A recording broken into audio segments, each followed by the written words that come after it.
Hey, can anybody tell me why this truck is not sold? It's a beautiful truck, one of a kind. I have it priced for $84,000. $8,500 off on this Wrangler Rubicon, and they still can't sell it. Why? They're always so nice on the phone, and then when you get to the dealership, they literally treat you like Car dealerships are choking on unsold inventory, and pure panic has officially erupted. And here's why. Why hasn't this truck sold? I have it priced right under $90,000. It is a 2025 single cab dually sitting on JTX Forge wheels, and it is a high output. Tell me why it hasn't sold. Is it the color? Is it the wheels? Let me know. While the dealer is treating this spec like a mystery, the comment section already solved the case in 5 seconds. Number 1, it's red. Number 2, single cab. Number 3, 90,000. Number 4, it's a Ford.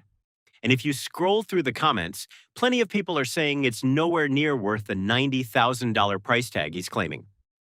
When dealers start begging the internet to explain why their $90,000 Frankentruck isn't selling, you know they've lost touch with reality. And I want to show you just how bad the car market is right now through some of the ads they're posting on TikTok. You got $3,500 down, you could be driving this. This is the 2024 Dodge Hornet RT Plus. Step inside. Touchscreen, backup camera, leather seats, and the sunroof. Bring your ID, a pay stub, and Will's gonna get you rolling out. So basically, this guy is out here desperately trying to hawk a car that's already been discontinued. I mean, the Hornet was a total flop right out of the gate, both in sales and reliability, which is just classic Stellantis for you. And now in 2026, dealers have no choice but to stoop to cheesy TikTok stunts just to get this outdated pile of inventory off their lots. $8,500 off on this Wrangler Rubicon, and they still can't sell it. Why? Because it's basically 70 grand. They need to double that discount if they want to sell it. Same deal with the Gladiator. They need to offer $15,000 to $20,000 discounts. This is a base model, and it costs $60,000. It's insane. These Dodge Hornets are throwaway vehicles. But again, they're 40, 50 grand. Make it make sense. And that's the biggest problem that these dealers are dealing with, is so many customers are upside down in their vehicles. They have negative equity. And a lot of customers use that as a down payment. Now they can't do that anymore. Check this out. $41,000 with a BS 799 package, safety security package, brake plus, wheel locks, whatever that is. But still, 42 grand for this little throwaway car. What in the world is going on? That just seems insane. But this dealership's getting pretty desperate. $8,500 off over there, which we've seen more, so they need to double that. But even, well, I'll show you in a minute, over $11,000 off you can get on a 392, which shows you how the market is. Look at this one right here. You guys know they got rid of the V8, which some people, they don't care, some people do. But the problem is you get rid of the V8 and it's just as simple as the price. Look at this, 64 grand. We're not looking at some super high trim level. I mean, we're looking at a nice truck here, but still, 65 grand worth? No way, you gotta be kidding me. And the other thing is all these dealerships have these EV chargers, which sometimes the manufacturer, sometimes the state mandates it. We're paying for it, but think about how much this thing costs. And guess what? I bet it hasn't even been used yet. But apparently it's gonna be getting used a lot here soon whenever they get those EVs in, I guess. Because they're probably gonna be sitting on the lot quite some time not selling. So they're gonna need to be charged. But look at this. This shows you, and it's sad because people were paying markups at one time for 392s, and some of them are still doing it. So do not do it. This is proof. Look at this. $91,000 for this Durango originally, which is crazy. $11,000 off, and I bet you can even negotiate more. So you could probably get $15,000 off on a 392 Durango. That was unheard of just 6 months ago or a year ago on any 392. But that's the thing. These things are still sitting here, even though they're discontinued. They're still sitting here. They're just who wants a $91,000 or even an $80,000 Durango, even if it has a V8? Man, that is insanely priced. It's just like... It's almost funny watching dealerships panic right now, slashing $11,000 off a Wrangler or dropping $15,000 on a Durango, and the lots are still completely dead. Honestly, people just aren't getting fooled anymore. For years, dealers got comfortable pushing inflated prices and tacking on bogus fees just to squeeze extra cash, all while selling cars with quality recalls to buyers who are already buried in negative equity. Now they're suddenly turning around, cutting prices to dump inventory, and wondering why nobody's buying. This isn't a market crisis. This is just their own chickens coming home to roost. A really expensive lesson in greed and burning customer trust. There are more unsold cars sitting on dealer lots than at any point in modern history. And the numbers are so catastrophic that industry insiders are calling it the Great Automotive Reset. We're not talking about a few extra cars here and there. We're talking about 4.2 million vehicles, enough cars to fill every parking space in Manhattan 47 times over. These aren't just sitting for a few weeks. The average days on lot has exploded to 127 days, with some vehicles approaching 300 days without a single serious buyer. Every single day, dealers are hemorrhaging money on floor plan interest. Here's the brutal math. A $35,000 vehicle costs dealers approximately $47 daily in interest charges. Multiply that by millions of vehicles, and you're looking at over $200 million bleeding from dealer bank accounts every single day. A Ford dealer in Texas told me yesterday his nightmare story. I've got 247 vehicles on my lot right now. My daily floor plan interest is $11,639. That's $347,000 per month just to store cars nobody wants. I haven't made a profit in 8 months, and my credit line is maxed out. But it gets worse. Dealers are so desperate they're offering incentives that would have been unthinkable 2 years ago. We're seeing $15,000 off MSRP, 0% financing for 84 months, and lease deals that lose money on every transaction. And customers are still walking away. The inventory crisis isn't just hurting dealers. It's creating a cascade of failures throughout the entire automotive ecosystem. Auto transport companies are going bankrupt because there's no inventory to move. Detail shops are closing because cars aren't selling fast enough to need prep work. Even car washes are reporting 30% drops in revenue. An auto auction manager in California told me this week, we used to move 2,000 vehicles per week through our facility. Last week, we moved 340. Dealers aren't buying because they can't sell what they already have. The entire wholesale market is frozen solid. Manufacturing plants are shutting down production lines. GM just announced temporary closures at 6 facilities. Ford is cutting shifts at 4 plants. Stellantis is offering buyouts to 33,000 workers. The industry is contracting faster than anyone anticipated. But here's what's really shocking. It's not just economy cars sitting unsold. This freeze is triggering a brutal domino effect. From transport to auction houses, everything is paralyzed. GM, Ford, and Stellantis are starting to lay off workers. Even Volkswagen is shutting down a plant in Germany for the first time in 88 years, and Ford is canceling its EV lineup, bracing for a $19.5 billion loss. But seriously, how garbage has car quality gotten? Stellantis is recalling over 1 million Jeeps because the wiring can overheat and catch fire, even when parked with the ignition completely off. Meanwhile, Toyota Tundras and Hondas are plagued with engine issues. The definition of quality is officially dead. Why on earth are consumers drowning in tens of thousands of dollars of debt just to bring home a ticking fire hazard to park on their own driveway? And if you think this is hyperbole, look at this. 1 million new car buyers are gone, and they're not coming back soon. The U.S. auto industry faces sobering new math. Some 1 million prospective buyers have defected from the new car market since the start of the decade, and they aren't expected back soon. That's exactly why we're seeing continuous price cuts of tens of thousands of dollars and 0% financing stretched out to 72 or 84 months, yet sales still refuse to bounce back. When buyers simply aren't there, even the biggest incentives can't create demand out of thin air. But while the retail car market is grinding to a halt, major car buying giants like Carvana are making some seriously bizarre moves. See, I just sold this 24 Bronco to Carvana. Let's see how quick and painless this is going to be. How's it going? Hey, how's it going? Tyler, nice to meet you. First thing is just gonna need your the driver's license. Sure. And then after that, just the key so that I can run a scan. Okay. As soon as the scan passes, you're pretty much done. I can give you the check. We'll go over the payout, and I'll just snap some photos, load it up onto the truck, which you don't have to be here for the photos or loading onto the truck. Once you have your check, you're pretty much good to go. Sounds easy enough. It is, man. Usually it's about 10 minutes, 15, depending if this is giving me a hard time. Sweet. You can go ahead and run a scan on that, and then... Cool.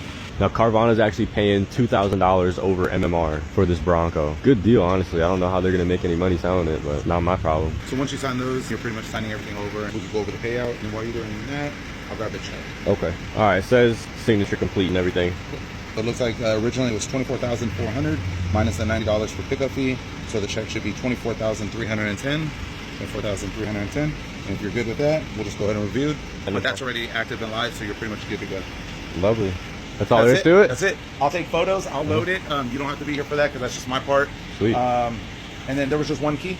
Just one key. Okay, cool. Sounds all good, right, man. thanks so much. Take it easy. Have a good rest of your day. Sure, getting $2,000 over wholesale value looks like a win for the owner. But with retail sales completely dead, how does Carvana expect to flip this for a profit? Overpaying in a frozen market isn't confidence, it's extreme liquidity risk. They're either hoarding assets at all costs or propping up fake valuations to keep investors from running. Ford jacked up the prices of their trucks and now they're not selling and things are getting bad. A new 2025 F-150 Platinum costs over $85,000 and Ford dealers aren't selling them. This one's been sitting for over 250 days at this dealership. Now look at some of this data. For example, MSRP $85,000, the dealer invoice price is $79,000. So it's super profitable for the dealer, but again, it's not selling. How bad is the situation? There's a 6,030 days supply of inventory because only one of these F-150 Platinums have sold in the last 45 days within 500 miles of this one, yet Ford dealers in that same area have 134 for sale. That's a huge issue because there's a lot of supply and not enough demand. So what's Ford doing about it? Well, they're giving you 0% financing for 36 months to try and sweeten the deal. But you tell me, how many people can afford a $2,200 monthly payment for a pickup truck? Now, on the other end of the spectrum, the Ford Maverick is selling way better. For example, $35,895 MSRP on this XLT. And again, look at the data. The MSRP, $35,895. The dealer invoice price is $35,176. The dealer doesn't make a lot of money when they sell this truck, but they can sell a lot of them. 165 days supply for this one. 129 have sold in the last 45 days, yet there are 474 for sale. That's actually still too many for sale and not enough sold, but it's way better than the F-150 Platinum that we looked at a moment ago. So yeah, Ford is in some serious trouble. They built way too many expensive pickup trucks that aren't selling, and that means you can go in and negotiate a hell of a deal, especially as we enter into the fourth quarter here and the end of the year. That's when dealers are most desperate, especially to sell the 2025 inventory because they have 2026s coming soon. To learn how to negotiate the best deal possible, obviously follow here on TikTok and Instagram and all that fun stuff, but also go to caredge.com and let us help you out. That's solid advice. I did the exact same thing when I was looking at the Nissan Rogue. Pulling up the invoice price showed me their actual margins, so I knew how much wiggle room they really had. I timed it for the end of the month when they were pushing to hit quota, and I definitely didn't take their first offer. It took 2 or 3 visits, but we eventually settled on a price I was comfortable with. But I have to say this, there are just way too many reasons why dealerships are bleeding potential customers left and right. And here's a perfect example. They're always so nice on the phone, and then when you get to the dealership, they literally treat you like shit. The sales advisor, I thought he was really nice. He was like telling us to our face, like we're willing to earn your business, but like we're not gonna play games or something like that. And I'm like, why are you saying play games? Like I have never had a sales advisor tell me to my face that I'm playing games. And I'm like, dude, I'm here to like do serious business, but if you can't give me a real offer, like there's nothing more we can do. You know what I mean? He's like, oh, you can go to any dealer, any Mazda dealer, and we'll beat their price by $500. And like you asked him, right, about like getting a quote, and like, and he's like, I'm not gonna give you a quote, so that way you can go over there and ask them to like give you a better price. So like, I'm sorry, he's young, right? But he was so aggressive, like so passive aggressive. Like, listen up, young man, this is not how you treat customers at all whatsoever. And Mazda is not the only manufacturer that I'm shopping around with. Like, you are not the only make out there, you know? So please guys, take this as a message. If you feel threatened, someone is being passive aggressive to you, someone is like literally being disrespectful, like you just get those vibes that you're not having a good time, like your experience is like super rough and aggressive, get the hell out of there, because you should never feel intimidated. You should never feel like scared to make a deal on a car that you want. You should always feel comfortable.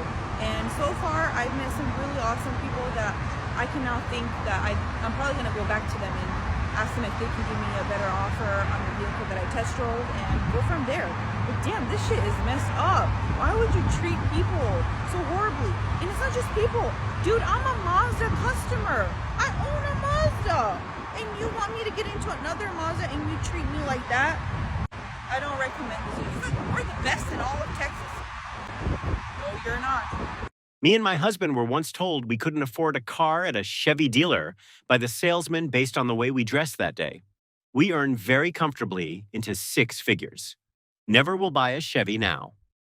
Dealerships wonder why they are loathed. There needs to be stricter laws over these cesspools we call dealerships. Sorry you went through that. Was that him coming out behind you when you were talking? And the creator replied with a laughing emoji. Honestly, this is a prime example of why buying a car at a dealership is always such a nightmare. So I went to go buy a car yesterday at this dealership. I don't care. I'm name dropping.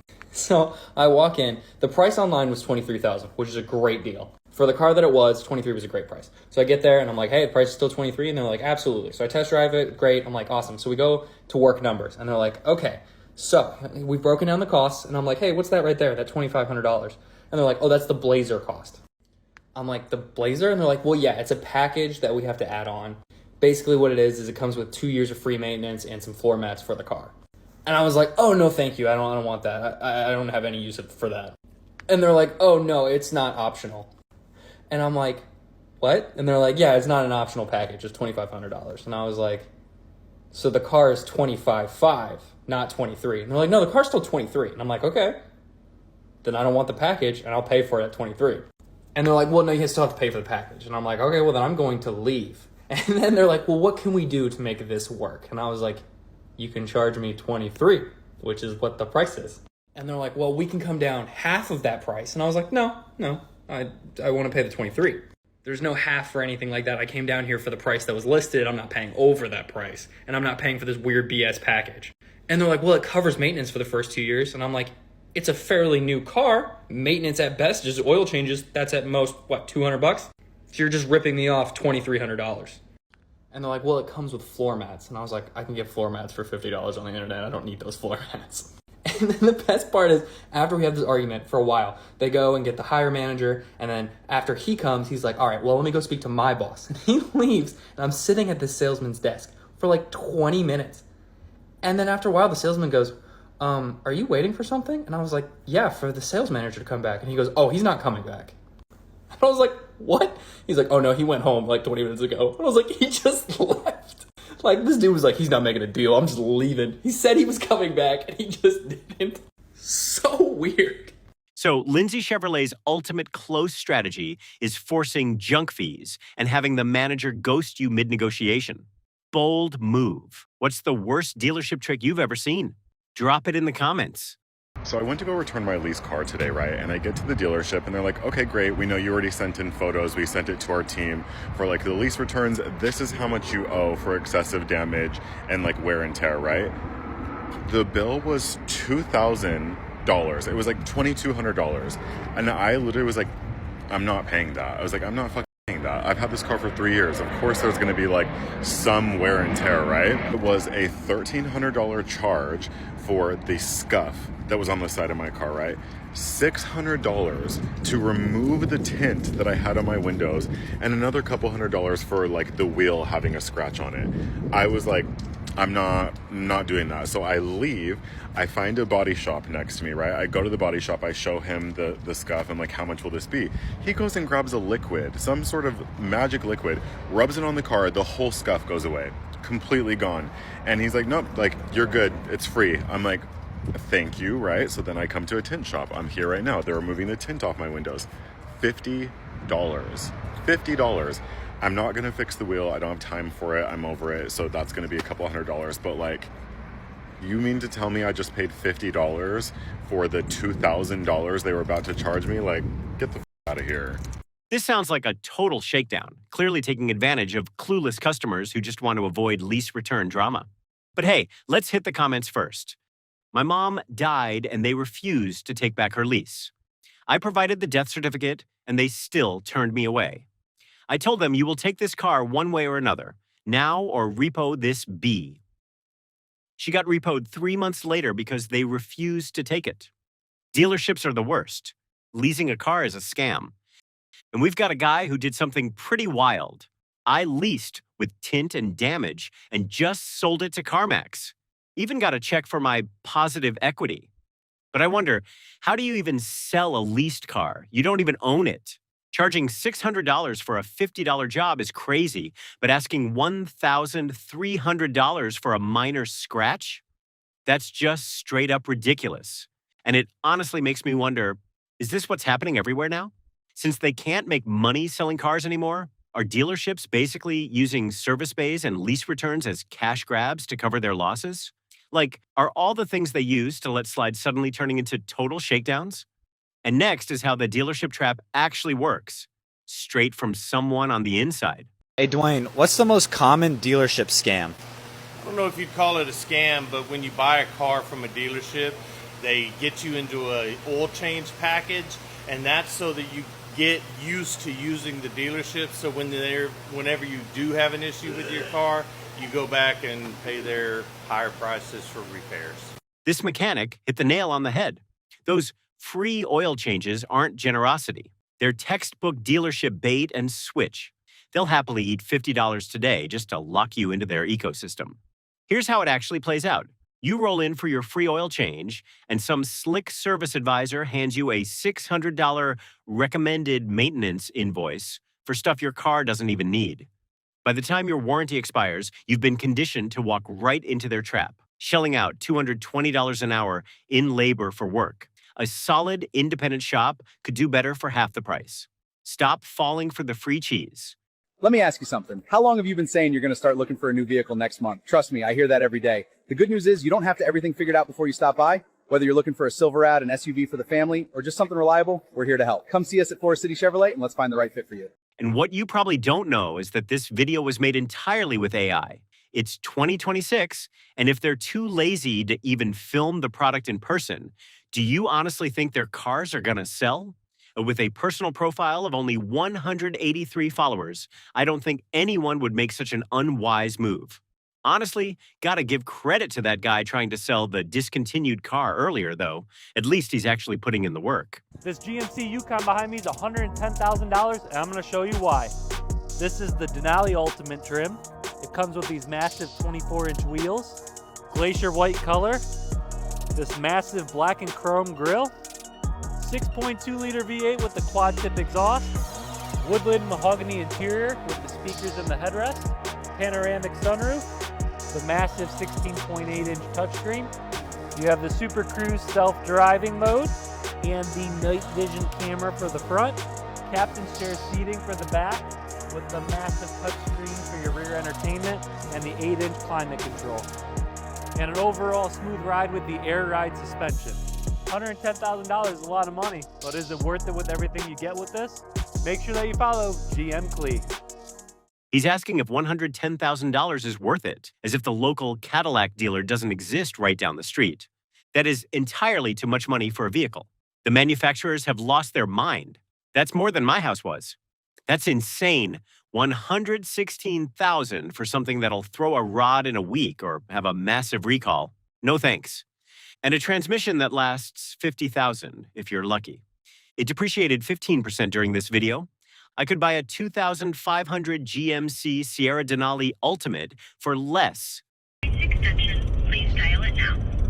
Press 1 for sale, 2 for finance, 3 for... 1 moment, please.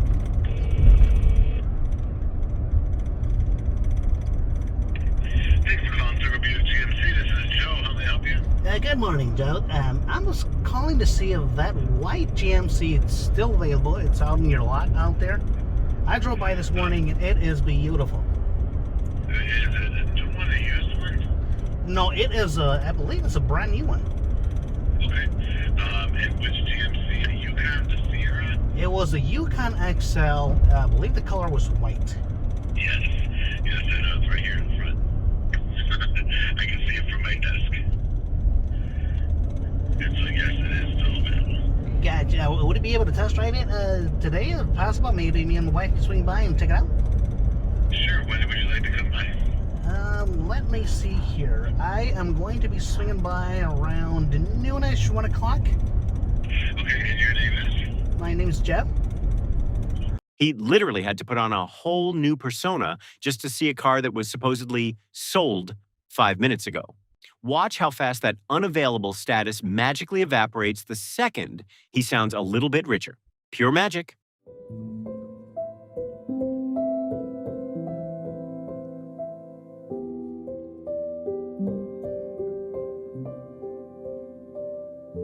This situation is without a doubt one of the key reasons why you'd never want to buy a car at a dealership. It's these manipulative, completely opaque buying experiences that destroy consumer trust and make people walk away without a second thought. Matt, keys are on the desk, Bronco's still out front. Why? I think we need to put it on the rocks, show how well that lift is. That's why you think the Bronco hasn't sold yet? Yeah, I think it needs to be put up on the rocks and highlighted. Let me show you guys, you tell me why it hasn't sold yet. I got this Bronco about a month ago and it still hasn't sold yet. I mean, look at these rims and these wheels we put on it. Is that why it hasn't sold yet? It's even in Marsh Gray. That's the color that everybody wants. Is that why it hasn't sold yet? I even upgraded the seats to catskin leather. Is that why it hasn't sold yet? We listened to the comments and put a lift kit on it. Is that why it hasn't sold yet? It's the base model. That means the most affordable trim. Is that why it hasn't sold yet? The spare even has the fuel rims and the 37-inch tire. Maybe that's why it hasn't sold yet. It's got the hard top. Maybe people want the soft top. That's why it hasn't sold yet. We put the Luther sticker on the back. Hey, my dad changed the plate frame while I was in service. That's what I do. Is that why it hasn't sold yet? This is like the sickest Bronco in PA. I can't think of any reasons of why this hasn't sold yet. Let me know in the comments below what you think, and to get a value on your vehicle, head over to my page and hit sell your car today. And be sure to follow Dante Luther for more Broncos like this. If you were in the market for a Bronco, would you rather buy a stock-based model at sticker price and build it your own way, or pay extra for one that's fully loaded right off the lot? Drop your thoughts in the comments. When a car salesman offers you a number on your trade-in, trust that we did our research, that we looked into multiple different options for you, and that we are giving you the best possible number. In no way, shape, or form are we trying to lowball you. You know, when you're speaking with the finance manager, and they offer you this $5,000 tire protection package, all because this random rogue nail could potentially ruin your life, I mean, you should say yes. It's not like they're just trying to hit some monthly quota. Always tell the salesperson the exact monthly payment you're looking to have the moment you step foot on the lot. This way, we can spread the term 96 months. I mean, we hit your payment goal, right? A 96-month loan? Bro, my marriage won't even last 8 years, let alone my car payment. In reality, they're just giving BYD and Chinese EV brands a massive head start to eat their lunch completely. The car market crash is not happening, and it's because of you. These are all bank repos thought to be sold at auction. Wide body Scat Pack 392 repo. Range Rovers, Kias, Mitsubishis, big trucks, Mercedes, all these repos. BMWs, brand new Ford trucks. The reason why it's not happening is because people are still signing 25, 28, 30% loans till this day, even though I put out many videos and other content creators put out videos and help telling people and explain, stop getting in situations where you have so much negative equity, stop getting situations where you are signing for a high payment auto loan, high interest auto loan. People are still doing it. 2020 BMW X6, sitting here ready to go to the auction. Repo. Infinity 2017, Charger back here, ready, just sitting. There's been so many repos, all of them just collect dust. I genuinely thought that the car market will correct because people are seeing $500, $800, $1,200 payments for people that make $2,000, $3,000 a month. That's not sustainable. So you figure what I'm seeing as a car dealer and trying to educate people to help them from getting into a financial situation that could distress them for years to come, that they would stop and think like, oh, I'm not going to get that. I'm going to go ahead and buy something that's affordable. But unfortunately, no. People are still trying to get Mercedes and Audis and Beamers at 30% interest rate, 25% interest rate. I have $10,000, $15,000 in negative equity. How can I get into a newer car? You shouldn't. Pay that car off. Wait till you get to a better financial situation or better credit situation. Then buy something new. Or wait for the market to correct. I've been featured in so many news articles because it's outrageous and outlandish to hear people paying $1,000, $1,200, $1,500 a month for a 3 or 4 year old car. Unfortunately, repossessions are staying up because people are still buying cars with high interest loans and high payments and not budgeting correctly and not thinking about the future. They want to be in the AMG GT63. Doesn't matter if it's $3,000, $4,000 a month. They want to be in it. They want people to see them in it. Used car loan interest rates are still around 12 to 14% on average. New car loans are between 6 to 9% on average. Blaming car dealerships and car salespeople because their job is to sell a car. He's got a point on one thing. Buyer insanity is the exact fuel feeding these financial traps. Look at the real numbers. You're pulling in a mere $2,000 to $3,000 a month, yet you're willingly signing off on a $1,000 to $1,500 payment at a ruthless 25 to 30% interest rate? You think that's flexing? That's not buying a car. That's voluntarily putting a financial noose around your neck just to enter the negative equity Olympics, all for the sake of keeping up with the Joneses. But hold on. Don't blame dealers because selling cars is their job. Oh, please. Selling at sticker price is one thing, but dealers refusing cash, penalizing upfront buyers, forcing $2,500 mandatory add-on packages, or slapping on massive market adjustments is a whole different story. That's not just sales, that's systematic predatory behavior. Okay, guys, I need the internet to do their thing. I'm going to tag all them below. GM, General Motors, Corvette, everything. So here's the story. I have a 2023 Chevy Corvette. I bought it brand new, customized, everything. This thing has been nothing but problems since I've got it. It has constant recalls. It had an injector go bad. It was a transmission. It's been sitting at the dealership for 6 months. Little to no communication. I'm making payments. I'm doing insurance, and I'm actually passing there right now. Yep, still out there. And it's outside. This is crazy. So at this point, I need, if you know, a lawyer, whatever, I need something to get done. I was expecting a new car. I'm going to fight with GM for whatever I can get, because this is terrible, absolute terrible customer service. So many problems. It's every time I take it in there, it's in there for at least a month. Every time. It's crazy work. 6 months sitting outside in the rain and zero communication? That's not customer service. That's GM waiting for your warranty to bleed out.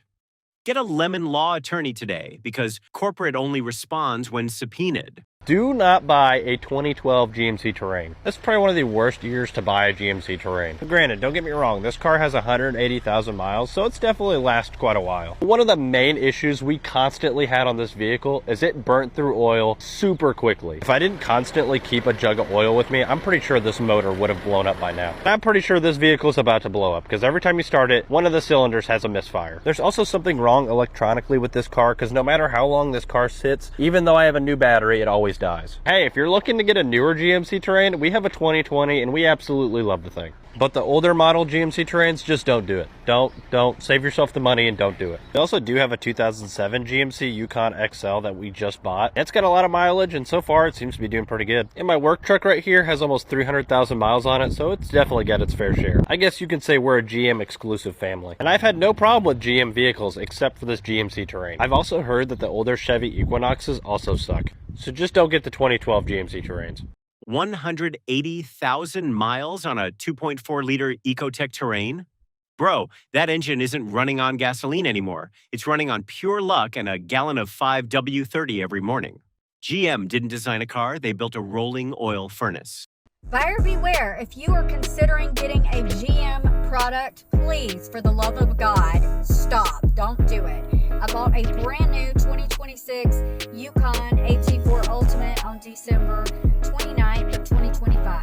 That vehicle has been in the shop for 3 times. It's currently still there. It has an engine light on and is misfiring. It has multiple engine codes. So stay the heck away from that. I am really, really regretting my purchase. It was big and it was beautiful. It was what I wanted, but now I am regretting it. So hopefully GM will do better and get it fixed or buy it back. Every dealership eventually pays the price for their own greed. Who do you think is going out of business next? Drop your thoughts in the comments and see you in the next video.